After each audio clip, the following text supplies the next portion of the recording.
someone who's about to join us and share with us how leaders could cultivate empathy in an AI-driven workplace. In fact, this particular session challenges the idea that progress is purely technical, because this session argues that sustainable transformation requires human depth alongside technological sophistication.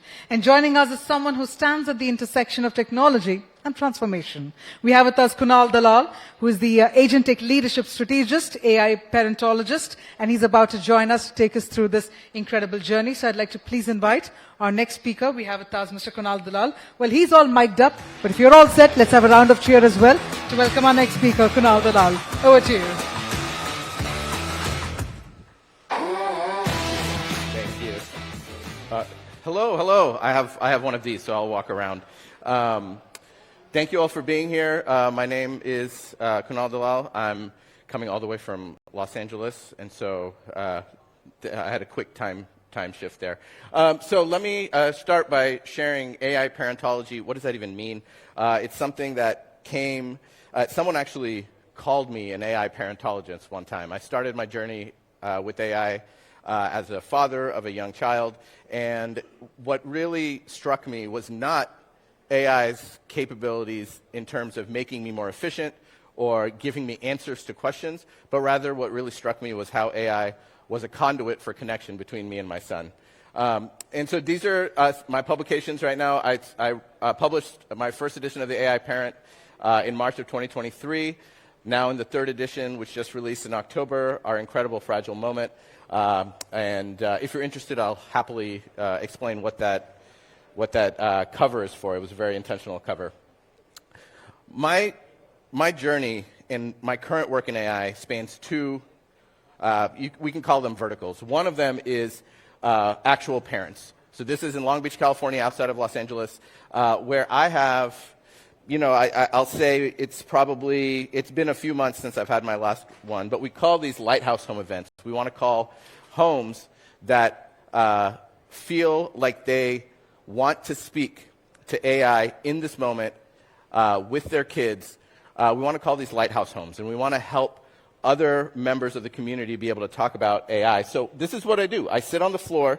No one told me that my T-shirt was inside out, but it was inside out the whole night. We have kids playing outside. I make food, and we talk about AI. And it sounds weird, but that's what we do. We sit on the floor, and we talk about AI as parents and with our children in the room. And the idea is not to figure out how AI can be efficient, how AI can help us at work, how AI is going to help our children at school. It's actually just, what does it mean for us as parents raising kids for a world we absolutely do not understand and we cannot predict? So that transitioned from going from AI and parenting to realizing that we're actually doing something a lot more than that. We are in a moment where we are actually parenting AI. AI in the public world right now, sure, it's been around for a long time, but in the public world, it's a 3-year-old toddler. It's a little baby. And we, all of us, whether we are parents, if we have kids or not, we are all parenting AI into this world. And so that's what I want. When we think about the ethical dilemmas around AI, we think about how we want to frame security and all of that. I'd offer it helps to think of it less as a technology that we have to develop, but rather a technology we have to be stewards of. We have to be stewards of this as it's coming through us. A lot of us want to be onboarded onto AI. How do we learn AI? Let me be onboarded onto AI. I would argue that we're actually onboarding AI to us. We're onboarding AI into our world. And how we do that is going to make all the difference in what AI is as we move on.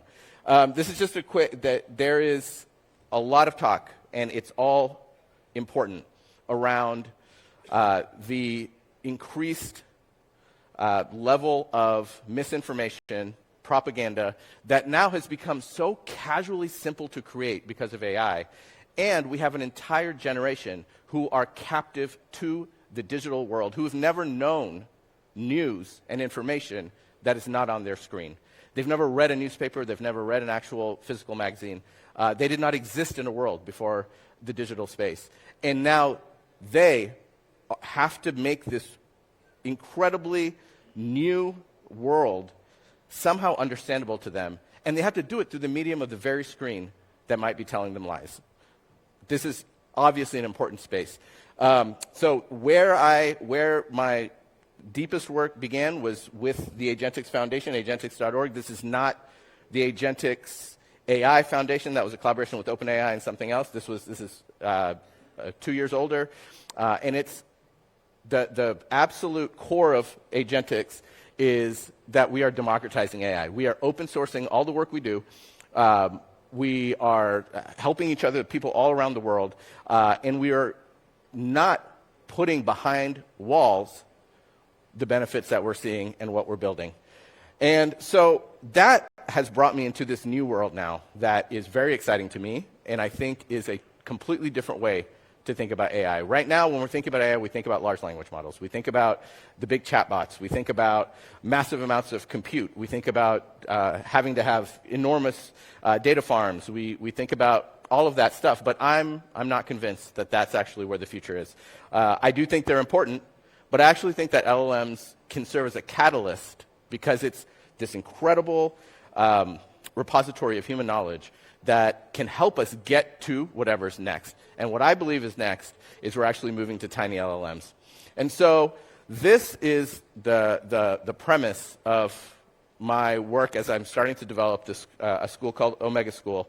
And it is a school where students do not, they don't learn math in a traditional way. They do not learn science in a traditional way.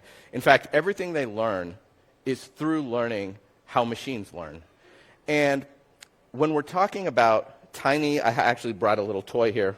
Did I bring the toy? Is it in my pocket here somewhere? Oh, yeah, it's right here. No, it's not. I thought I brought it, but maybe I left it. Oh, no, it's right here. Here it is. I have a little screen right here. This one's Michelangelo. I have Donatello, Raphael, and Leonardo in my room. But this little tiny chip, which has Wi-Fi, it has Bluetooth, also has the ability to store a massive amount of data that is all based on vectors, math, and it can learn through neural spikes, through all kinds of different mathematical tools, which I won't get into right now.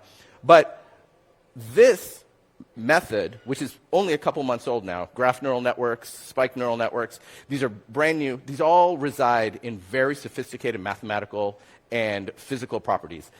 The students are going to learn math through that, through building these chips, through building these vector databases, through actually building tiny, tiny language models on these little, tiny $15 chips. And there's a space for LLMs where we now need to translate all of this into some larger context. But that's going to be the very last little bit that we do.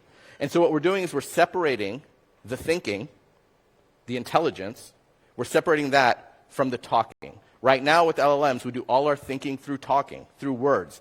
Heavy compute, that takes a lot of energy. There's a lot of randomness in it. Once you start using these graph neural networks and other spike neural networks, now you've turned thinking into something that can be done almost instantaneously and can be done at a almost, like we're talking about when we do the comparison on energy costs, it's almost negligible. It's almost not even, we're talking about 1,000 times less energy that's required, not to mention the cost and access. And so at the school, there's a situation room, which we get to see what each team is working on. Each team has a couple of these little chips. And then the situation room shows us, it interprets the data. It shows us what they're working on. They might be working on biochemical research. They might be working on plastic that's in our water supply, whatever it might be. All of that is in the situation room. And they have a personal garden. This is, I think, where our ancient selves and this new AI world come together, where each one of our students will have a personal garden that within 30 days, they're going to feed at least one meal a day for themselves through this personal garden. This garden is optimized yield-wise, water-wise, everything else-wise, of course, using one of these little micro LLMs or micro AIs.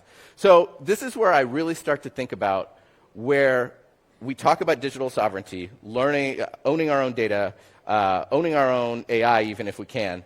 But I think it's bigger than that. I think this is, we're trying to revert to a life sovereignty because over the last 30, let's say 30 years, our digital world has taken over our lives in a way that, especially for young people, they have a hard time distinguishing between the digital world and the actual biological human world.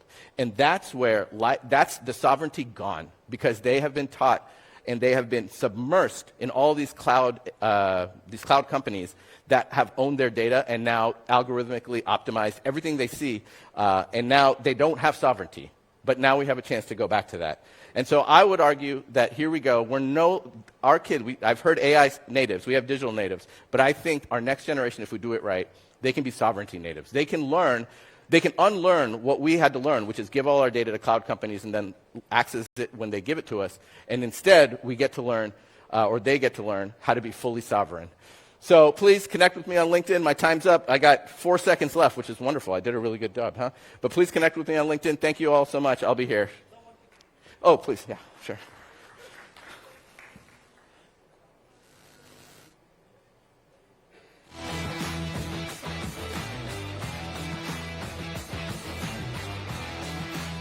Thank you. All right. Thank you. Thank you. Thank you very much.